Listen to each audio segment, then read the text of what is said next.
മാസാദ്യ വെള്ളിയാഴ്ച കുർബാനക്ക് കൊടുക്കാൻ പോയി. വീൽ ചെയറിലിരിക്കുന്നൊരു ചെറുപ്പക്കാരൻ 5 വർഷം ഒരു ആക്സിഡൻറ്റ് വന്നാണ്, തളർന്നുപോയി, വീൽ ചെയറിലാണ്. ഭാര്യയുണ്ട്, +2 പഠിക്കുന്നൊരു മോളുണ്ട്. വിശേഷമൊക്കെ പറഞ്ഞു കുർബാന കൊടുത്ത് തിരിച്ചു വരുമ്പോൾ ഞാൻ ഭാര്യയോട് ചോദിച്ചു, നിങ്ങൾ ജോലിക്ക് പോകുന്നുണ്ടോ? അപ്പോൾ അവർ പറഞ്ഞു, അച്ഛാ എങ്ങനെ പോകാനാച്ചാ, ശരീരം മാത്രമല്ല തളർന്നിരിക്കുന്നത്, ഒരു 5 വയസ്സുകാരൻ്റെ മനസ്സാണ്, ഫുൾ ടൈം കൂടെ ഉണ്ടാവണം. അപ്പോൾ ഞാൻ പറഞ്ഞു, ഒരു കുഞ്ഞിനെ നോക്കുന്ന പോലെ നോക്കണമല്ലേ. ഒരു ചെറിയ പുഞ്ചിരിയോടെ അവരോട് പറഞ്ഞു, അച്ഛാ ദൈവം എനിക്ക് 2 കുഞ്ഞുങ്ങളെ സമ്മാനമായിട്ട് നൽകി. കഴിഞ്ഞ ദിവസം വീട് വെഞ്ചരിക്കാൻ പോയപ്പോൾ ഒരുപാട് സൗകര്യമുള്ള വലിയൊരു വീടാണേ.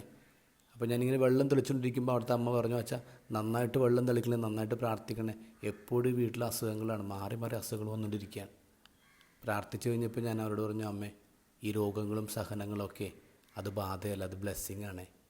അതുകൊണ്ടാണ് വിശുദ്ധയുടെ ലൈഫിലേക്ക് എപ്പോഴും ഇങ്ങനെ രോഗങ്ങൾ കയറിക്കൊണ്ടിരുന്നത്. ഇത് ഗോസ്പൽ വായിക്കുമ്പോൾ, സുവിശേഷ ഭാഗ്യങ്ങൾ വായിക്കുമ്പോൾ നമ്മൾ വിചാരിക്കും ഈ ഭൂമി തലകുത്തി നിർത്തിയാണ് സ്വർഗമെന്ന്. ഇവിടെയുള്ള പണക്കാരൊക്കെ സ്വർഗത്തിൽ പാവപ്പെട്ടവരാവും, ഇവിടെയുള്ള പാവപ്പെട്ടവരൊക്കെ സ്വർഗത്തിൽ പണക്കാരാവും. അങ്ങനെയല്ല അത് വായിക്കേണ്ടത്. ഈ ഹാപ്പിനെസ്സും ബ്ലെസ്സിങ് എന്നൊക്കെ പറഞ്ഞ ഒരു ആറ്റിറ്റ്യൂഡാണ് നമ്മുടെ മനസ്സുമായിട്ട് ബന്ധപ്പെട്ട് കിടക്കണം. ഇത് സിന്തറ്റിക് എന്ന് പറഞ്ഞാൽ അത് നമുക്ക് ഉണ്ടാക്കിയെടുക്കാൻ പറ്റുന്ന ഒന്നാണ് ഈ ഹാപ്പിനെസ്സും ബ്ലെസ്സിങ്ങും. നമ്മുടെ മൈൻഡിൻ്റെ ആണത്. അതുകൊണ്ടാണല്ലോ എല്ലാം ഉണ്ടായിട്ടും സങ്കടപ്പെട്ടും ഉറക്കമില്ലാതെ ആൾക്കാർ നടക്കുന്നത്. അതുകൊണ്ട് തന്നെയാണല്ലോ ഒന്നുമില്ലാതിരുന്നിട്ടും വളരെ ഹാപ്പിയായിട്ട് നടക്കുന്ന ആൾക്കാരെയും കാണുന്നത്.